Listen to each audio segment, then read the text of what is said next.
Hi, everyone, and welcome to the Global Education Conference 2019. I want to extend a big thank you to Steve Harridan and Lucy Gray for putting this whole conference together, and it's absolutely amazing. Thank you for giving us the opportunity to share our knowledge and experience. So my name is Judy Arnall. I'm a certified Canadian family life educator and child development specialist. And I got interested in education. I teach non-punitive parenting practices. And why I got into education is, could I transfer that non-punitive, non-coerciveness over to the education field? And I found that, yes, there is a segment that exists. Absolutely. So I've written a few books, and they're available worldwide, globally. And a lot have been translated already into different languages. I started an organization in Canada called Unschooling Canada, which helps promote and advocate for self-directed learning. I've also written my latest book called Unschooling-To-University, and there's a blog called Unschooling-To-University.com that it expands on what I talk about in the book. So if you're interested, feel free to drop by there. Okay, so I just want to get across the unschooling word doesn't, it sounds anti-schooling, but we love teachers, we love learning, we love education, and all too often we find that the system is not effective, and certainly not, it was effective at a time when our world was a bit different, but right now our world's a lot different and it's not meeting needs anymore. Just wanted to point out this is copyrighted 2019. This file is meant for your viewing purposes. Please don't share or, you know, sell it. No, whatever. Okay, so just, okay, so let's look at the problem. The problem is, what do children bring to school and when do they lose it? You look at a child at first day of kindergarten and they're so excited to embark on new learning journeys, and they bring with them their curiosity and their creativity and their self-confidence. And at what point does that go away? What happens to engagement between the age of 5 and 15? When 15's that age when kids are more interested in parties and polynomials. So the high school retention rate in many countries is anywhere from 40 to 80%, which means that in many jurisdictions, the dropout rate is anywhere from 60 to 20%. And that, to me, tells us we have a system that is not working. We don't want to lose those brains and the potential that those learners can give us to solve problems in our society. The key to engaged thinkers is self-directed education. Not always self-taught, but definitely self-controlled. And that may be the solution. I love this quote from Grace and Kurt. Our greatest obligation is to prepare our children for effectiveness in the world they'll inherit, not the world we have known. So for the next 150 years, we don't know what we're educating children for. We're preparing them for jobs that have not been invented yet. And so we need to make sure they have the skills and the competencies to go forward and apply them to our future environmental, social, and political problems. Right now, our learners have content at their fingertips. What we need are alternative methodologies of learning competencies. Education really should grow 10 competencies. But not everybody takes in information the same way. Just as not everybody works for a big company, some of us are entrepreneurs, not everybody works well in a big institution called school. Some of us are home learners, Some of us are self-directed learners. So what happens? When children are born, they are learning sponges. From age 0, they're soaking in information through their play, because that's what kids do. We call it play. But they continue to self-learn, and we call it play, all the way to age 18. But what happens is at age 6, as soon as they have 6 birthday candles on their cake, we say, I'm sorry, you can't play anymore. You have to go to school, and you have to learn what we want you to learn. So you have to get off your track of learning what you want and learn what we want. And there is a certain segment of the population that don't do that. They don't go to school and they don't homeschool. They continue playing and self-directing their education. And some of them, at the end of 18 years, think, I want to go study this some more. What do I need to go to higher learning? They write the exams and they get accepted. And for many people, that first day of university and college is their first day of school. There are many ways to learn what we know today. As you can see from this list generated by thousands of stakeholders in education, school, the 6th from the bottom, is only one way. There are many, many ways to learn. And there's 3 basic ways to get an education, and it's divided into who controls it.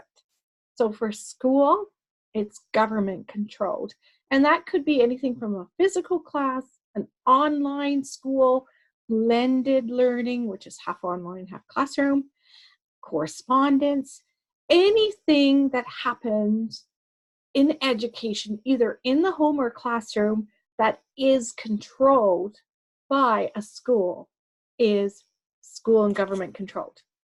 Home education is controlled by the parent. Unschooling or self-directed education is controlled by the learner. And globally, students are now borderless. With advances in technology and the internet, students can learn from any course or resources anywhere in the world. And the future of self-directed education is improving qualifications. Yes, I still want my brain surgeon, my pilot, and, and my car repair person to have a certain level of qualifications. But how they get that knowledge, they can get it anywhere in the world. Teachers and schools are no longer the gatekeepers to knowledge and education.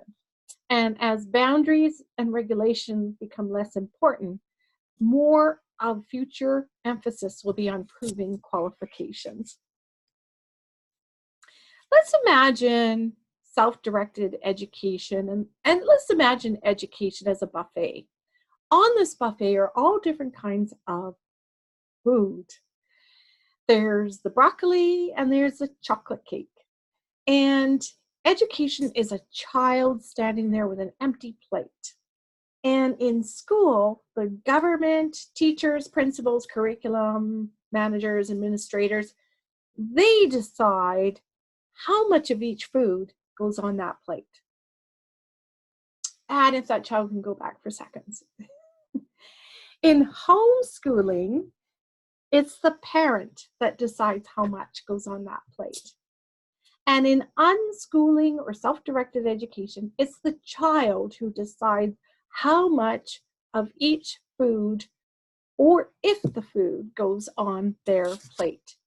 And if you empower learners to decide what they're going to learn, they're going to pick the broccoli, which is a math class, in as much quantity as the chocolate cake, which are the video games. If you empower them, they fill their plate according to what they need. So unschooling is freedom to learn anything anyone wants to learn. And for children, that's mostly through their play. It's a philosophy and lifestyle of educational freedom in which a child's natural curiosity and motivation, nurtured in a rich and stimulating environment, will lead the child to learn what he or she needs to know in the time frame he or she needs us. Generally, we use the term unschooling for self-directed education in the home and self-directed education when it happens in a school. A little bit about our story. I had 5 kids, and they went to school for the first grade 1, grade 2, and we quickly found that their unique learning needs were not met, whether they had a learning disability, or they were very bright, or they hadn't learned to read yet. A classroom were not meeting their needs. So we decided, okay, let's pull them out and homeschool. And I like to say we were homeschoolers that never got around to homeschooling. I worked outside the home. I am a non-punitive specialist in parenting and in education. So I had a little trouble with the coercive factor of presenting myself as an authoritarian teacher that was going to get the book work and the seat work done. So we kind of slid from school to homeschooling to unschooling. And the more and more I let go of my agenda, my control, the more the children took on their agenda and their control. And they took back owning their education. Kind of like they start at birth and we gave it back to them the first year. So my role went from teacher to facilitator. They directed their education and I just helped them get what they needed to learn. This is very, very common in adult learning principles. If you read books by James Draper or Malcolm Knowles, the typical way we approach child learning is through pedagogy. And that's a framework of a dependent learner saying to a teacher, feed me. Just, you do all the work. Let's give it to me. Whereas andragogy is the framework of an independent learner that gathers more knowledge through curiosity and for satisfying problem solving. And most of the principles of adult learning can relate to children too. Oftentimes the criticism is children don't know what they don't know. But with the internet now, they can really get more information and more exposure to things they might want to know and subjects they might want to learn. So after my children played for about 10 years, so from age 5 to about 16, until they did a more self-directed high school, they played. And they did a self-directed high school, so they brushed up on things they didn't know, but kind of breezed through things they didn't know. So it was very personalized to their interests. They wrote our provincial school leaving exams, 21 of them. Half those exams were in STEM, and they got an average of 78%. Our provincial average of school children is 65%. So clearly, they learned what they needed to learn through play. When they entered university, I looked around at our other unschooling friends, either their friends or my friends as kids, and we noticed there were 30 children about the same age, all heading to post-secondary universities and colleges. 10 went into STEM programs. There were 4 in engineering. 10 went into arts and 10 went into humanities. And so far, 22 have graduated their degrees and diplomas.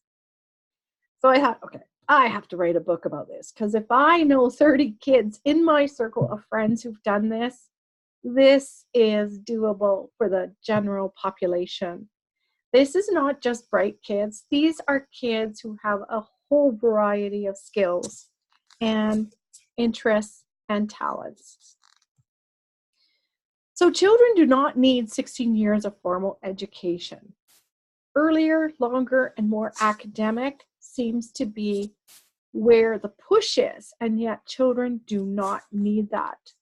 In fact, I notice when children start their formal education in the post-secondary years, they're gearing up, they're excited, they're happy, they can't wait to go, instead of burning out in grade 8 or age 13, being done with education and wanting to drop out. You want them to gear up in the years that count. So until then, children all ages need more play. What is the research for this? Well, we all know Sudbury Valley School, if you've heard of it. It's a free school that has self-directed learning. Summerhill in the UK has been around since 1921, and they have very good research. And the number of free schools are growing worldwide. In the school system, self-directed education is becoming very popular. It's under many, many different names. And at home, it's becoming very popular in all countries under the name of unschooling. The Fraser Report has done an amazing job of research. It's Canadian.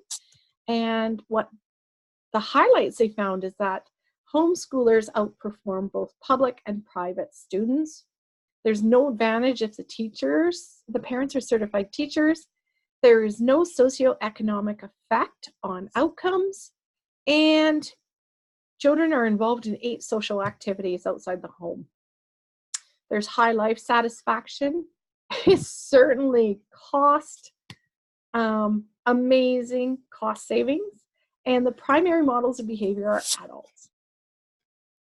Dr. Peter Gray, he did a survey of 75 unschoolers, and he found that the least structured education children had from ages 0 to 18, the more likely they would be able to go on and succeed at post-secondary schooling.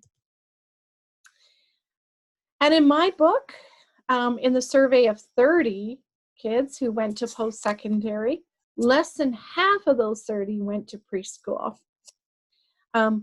All of them unschooled anywhere from 3 to all 12 years of their school years, and all were accepted to colleges and universities, and like I said, 22 have graduated. So if you look at theorists such as Dr. Peter Gray, Dr. Gordon Neufeld, Pat Ferenga, Sir Ken Robinson, all have the message that children need more adults and children need more play in their lives.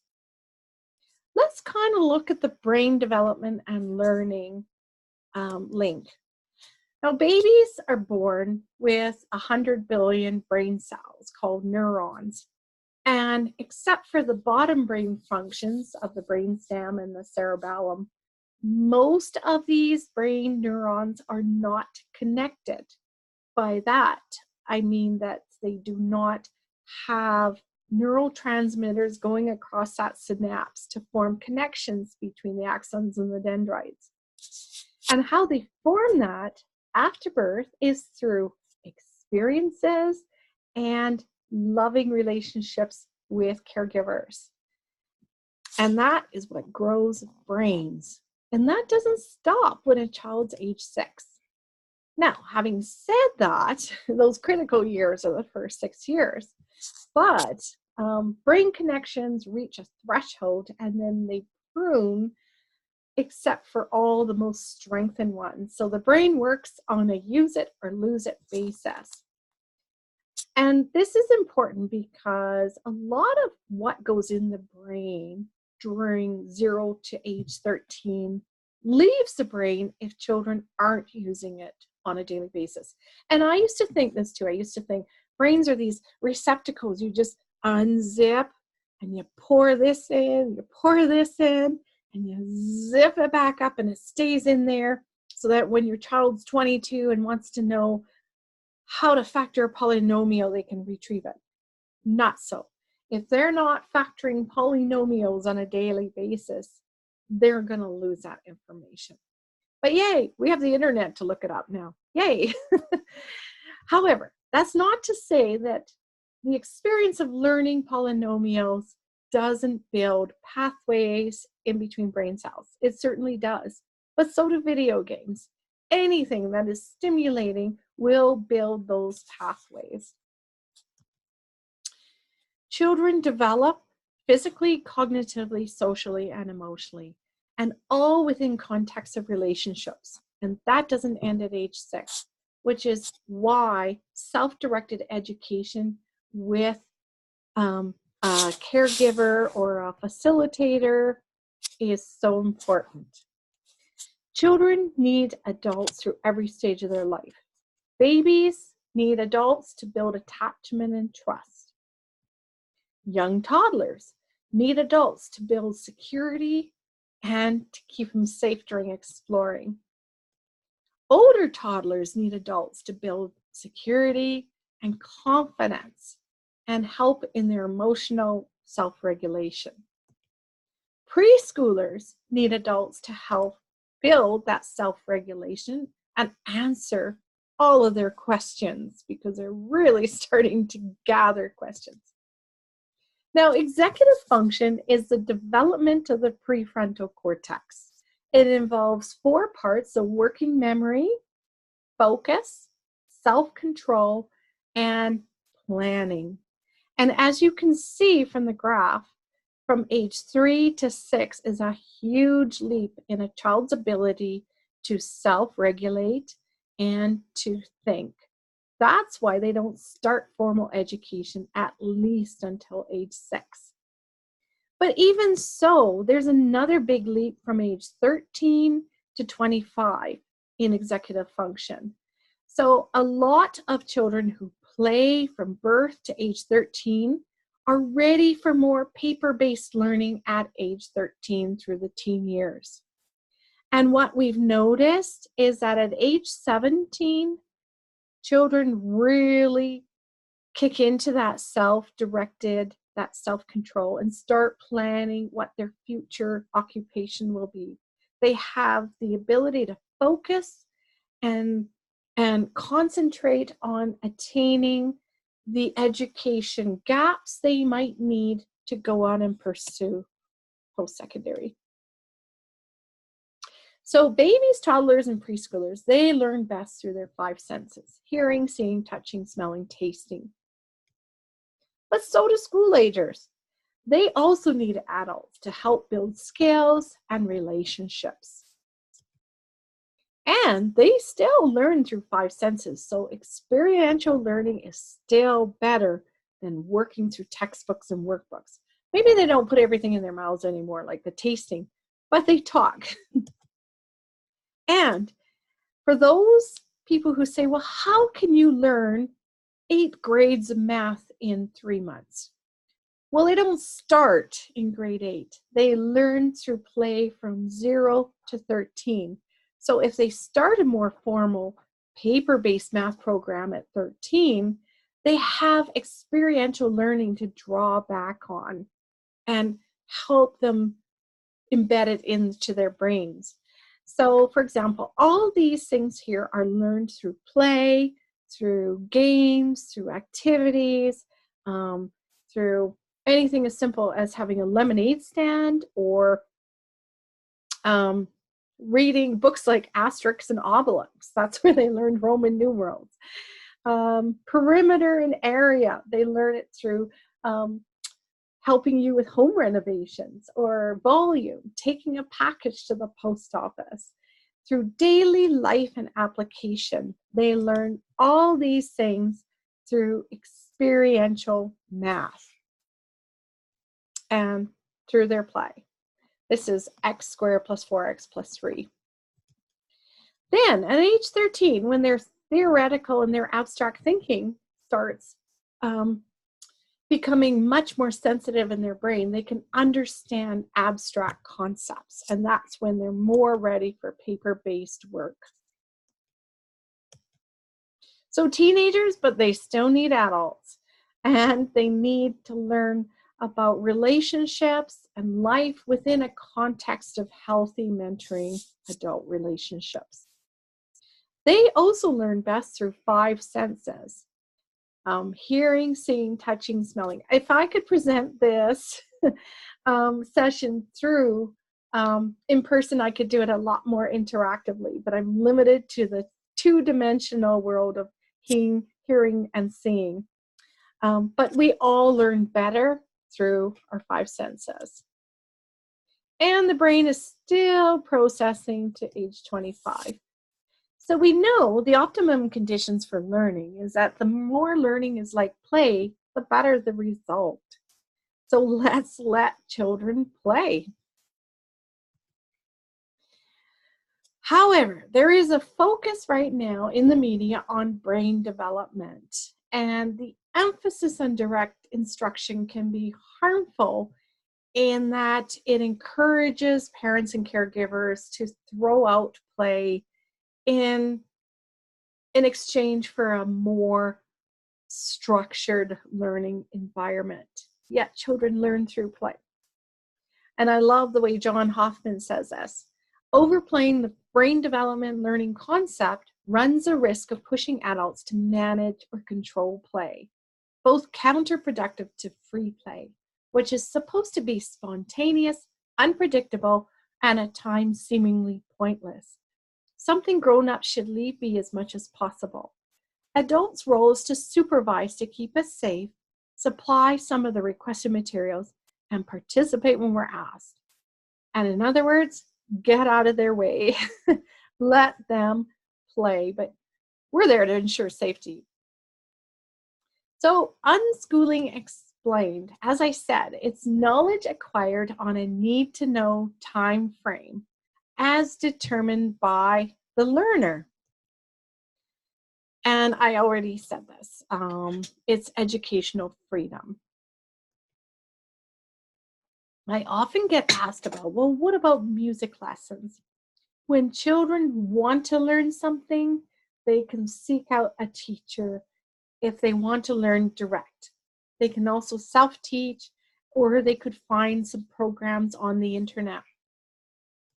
Same with learning languages. I've witnessed children wanting to learn languages, and they watch Disney movies that are have subtitles in a different language, and Duolingo is one really good app for that.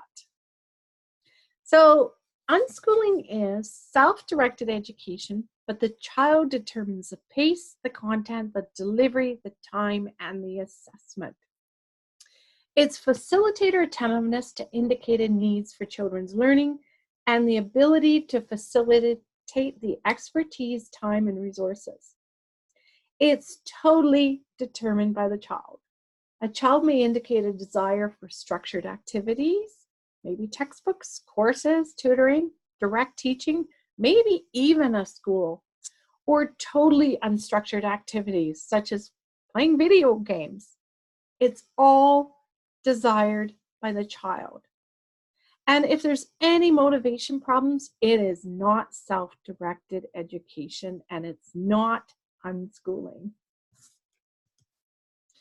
So unschooling is not homeschooling, which tends to be school replicated in the home. Although by law, unschooling is most easily undertaken at home as a methodology of home education. And it falls under the guidelines for home education then in most jurisdictions. Unschooling is not permissive.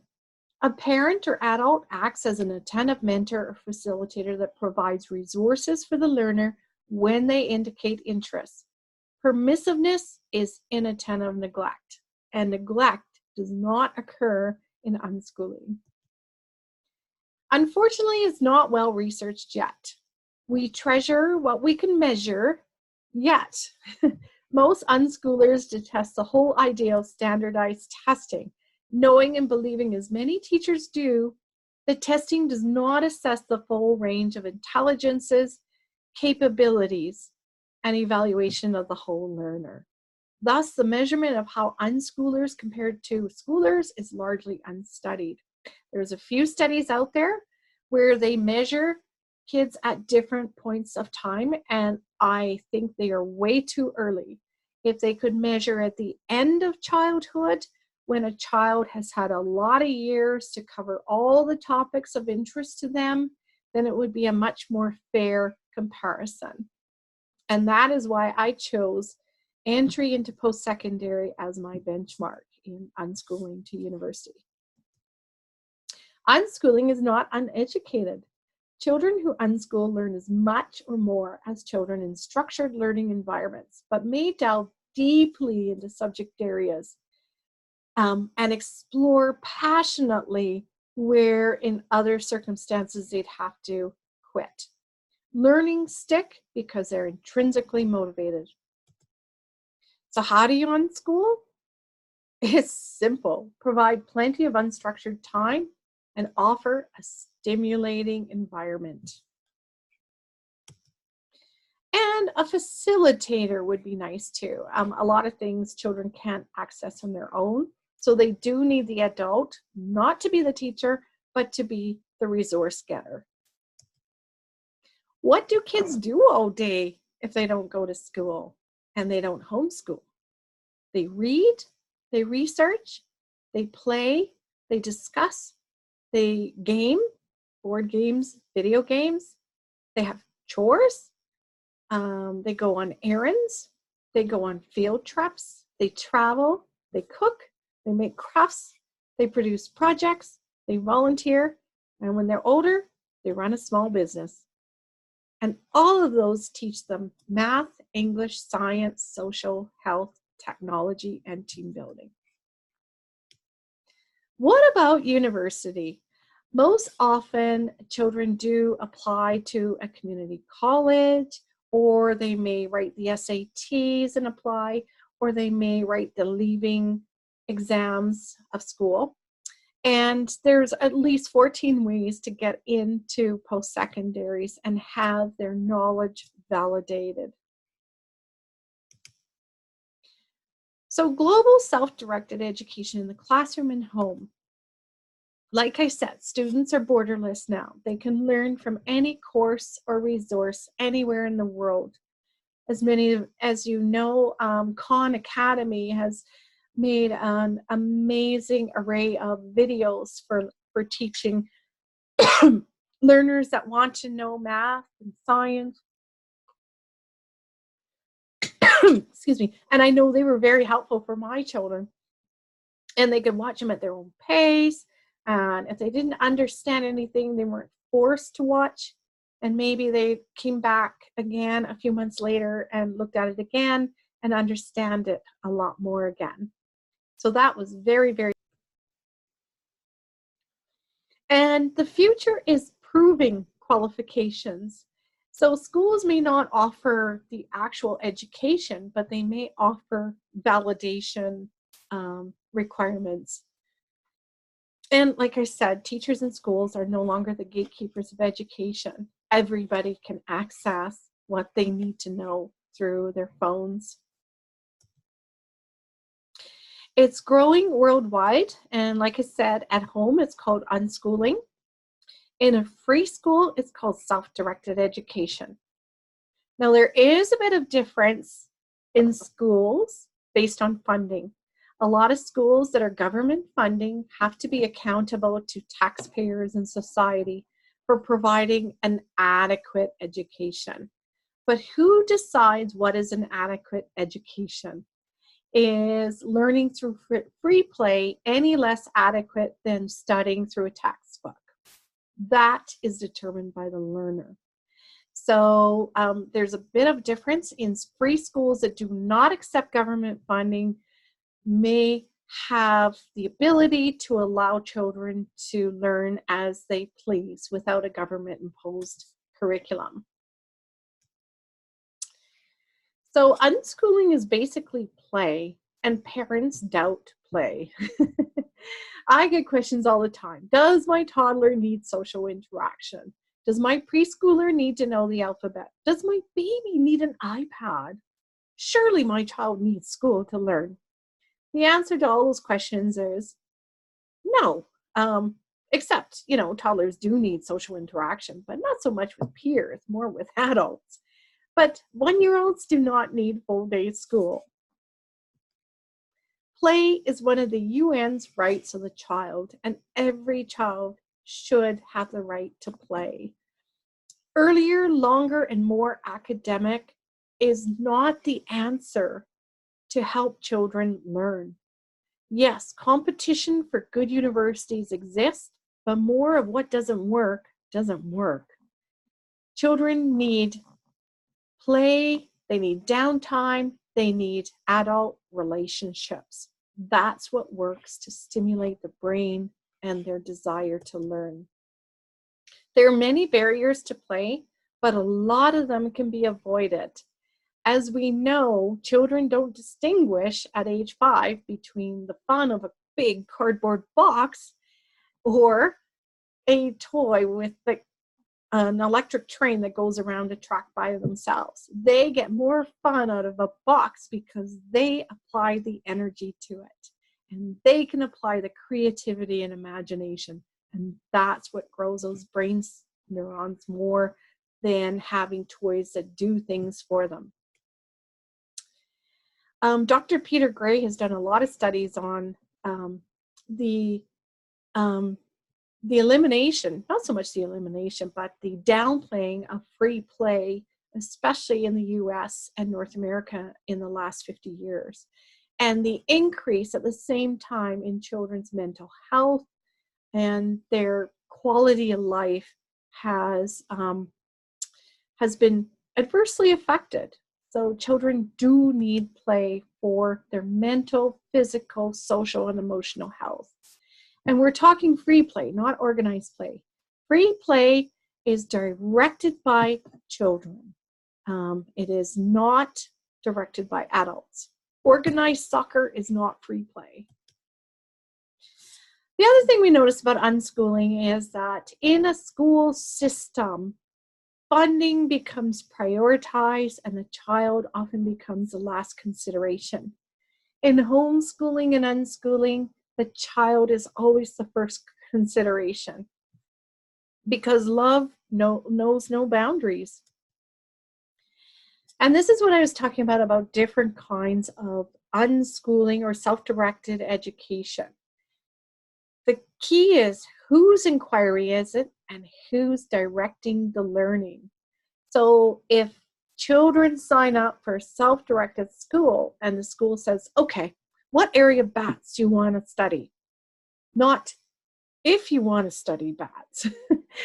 So one is a self-directed learning, the other is self-directed education, right? So again, like I said, there are no motivation problems in true self-directed education. If children don't want to study about bats, they don't have to. Maybe they'll come back to it when they're 6, when they're 16, maybe when they're 60, but they choose, not the school, the parents, or the government. The role of teacher becomes one of facilitator. So as David Hancock said, teachers must give up being the sage on the stage to be the guide on the side.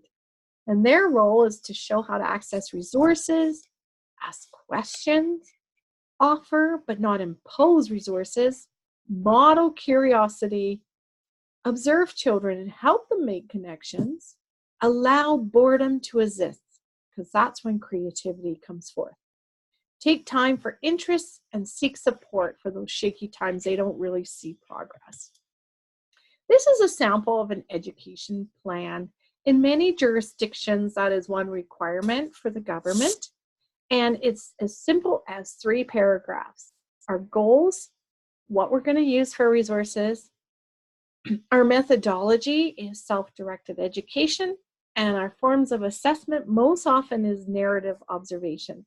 Because like teachers, if you're around children 24 hours a day, caregivers, teachers, parents, you know exactly the capabilities of children, more so than anyone. So this is how traditional education works in the school model. The teacher studies the learning outcomes, plans lessons, delivers, assesses and evaluates, and then reports the learning outcomes met. Unschooling or self-directed education is reversed assessment. The child plays and learns, the facilitator observes closely, decides on which learning outcomes were touched on, and then records an assessment and then reports that. So it's lots of observation, and we can add things like photographs and because a lot of the education, the learning is invisible. It's in the brain, but in the school system, we need output. We got to prove that learning's taking place. But when we don't have to prove it, we can just do observational narratives. Common concerns. Okay, the answer to all these myths are no. Learners need teachers more than facilitators. No. Children need adults to occupy their time. No. There are educational resources and junk resources. No. Everything teaches something. Learning and socialization can only occur in school. No. Learning occurs out in the community. Play is frivolous and time wasting. No. Early education and more of it is good. No. Children won't learn a work ethic if not trained early. No. They'll learn it when they need it. As you can see from the graduates of the 30 kids who enter post-secondary, when they needed to get up for an 8 a.m. class, they did it. And kids won't learn basics. Nope. And I can't see the last one. Kids have too much power. No. We'll talk about that in a minute. Will there be gaps? Yes, there will be some gaps in depth and breadth, but no more so than the general population. Schools can't teach everything. They can't teach the history of every country in the world. So instead of the schools picking and choose which country to study, why not the learner? Also, we know from brain theory is that what is not used is dumped. So children may study something, pass the exam, and leave it be, right? So if they're not using it on a daily basis, they're going to lose it. How many adults can factor a polynomial if we don't use it in our daily lives? So when they need to fill in those cracks, they can do some exam preparation and pass exams to get the knowledge back of where they need those cracks filled in. We can't stop a child from learning, and we can't force a child to learn. And when you look at a good analogy, how many of us had formal lessons in sexuality? Not many, and yet we all learn about it. Here's an example of competencies children learn playing Minecraft, playing with Lego, playing Settlers of Catan board game. And these are the academic competencies they learn. So anything can be educational. What about math? Math is solving problems. The more children can apply formulas to everyday math problems they encounter in life, the better. A good example of this is we got a cheesecake and it wasn't quite cut in half from the cheesecake store. So there we got out a ruler and we used a formula and introduced pi. And that's how they learned pi. And forever now, when they think of pie, they think of cheesecake. What about reading? In our world that is literacy saturated with the internet, every child wants to learn to read and does read. Maybe not at age 4, but definitely by age 12. When they need to, they will. And it's a developmental skill a lot like toilet training. Science and social are best taught within contexts. So there's lots of countries you can visit over the internet or actually in person. And there's lots of science around us in daily life that we can experience, experiment, and then look up what we need to know about those principles, but have it come alive in real life. Yes, there are advantages, tons of advantages in self-directed education.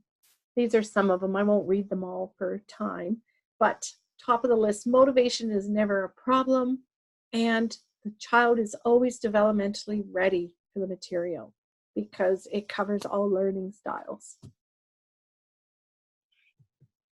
Yes, there's some disadvantages. When your child wants to plant an egg to see if an egg tree grows and it's 9 o'clock at night and you're tired, that's not the best time. Cost may be a barrier depending on what your child wants to do. And learning is invisible. It's difficult to trust and measure, but we have to trust that it is occurring. Parents have to trust. School systems have to trust, governments have to trust, and society has to trust. Common question, isn't that giving too much power to a child? Children own their education from the minute they're born. That's all they do is self-educate. But when we take them off their track and they know best what they need to learn, and we tell them, you have to learn what we want you to learn, that's when we get pushback. Young children act out, older children tune out, and when they're old enough, they drop out. And we lose a lot of those brains to a system that is no longer working for them. Let's empower them to learn what they need to learn. Another question is, will my child be socialized? Forced association is not socialization. Children should feel free who to pick and choose to be their friends. And social skills is more than finding friends. It's learning through adults in a context of supportive environment. Adults tend to be more nurturing than peers, so the learning is much more respectful. People skills are not taught by digital technology. Common question, what if they play video games all day? Well, video games are very educational. They teach a lot of competencies and skills and even content. I remember my kids loving Age of Empires, The Sims, Spore. They learned a lot of science through Magic School Bus, through video games, through a lot of media.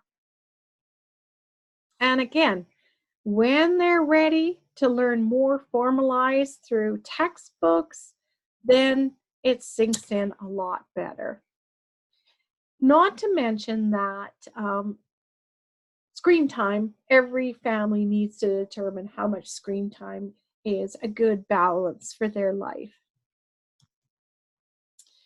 Okay, so I'd be happy to take questions. I'm not live because the sound didn't work for my presentation, but I would welcome a conversation with anyone through my email. So to wrap up, can play replace school? Yes, it can. In three-dimensional life experience. Life is an education. Play. I'm going to close with my favorite poem here. I tried to teach my child with words. They often passed him by unheard. I tried to teach my child with books. He only gave me puzzled looks. Despairingly, I turned aside. How can I teach this child? I cried. Into my hand, he placed the key. Come, he said, and play with me. That's by Anonymous. Let children discover their passions.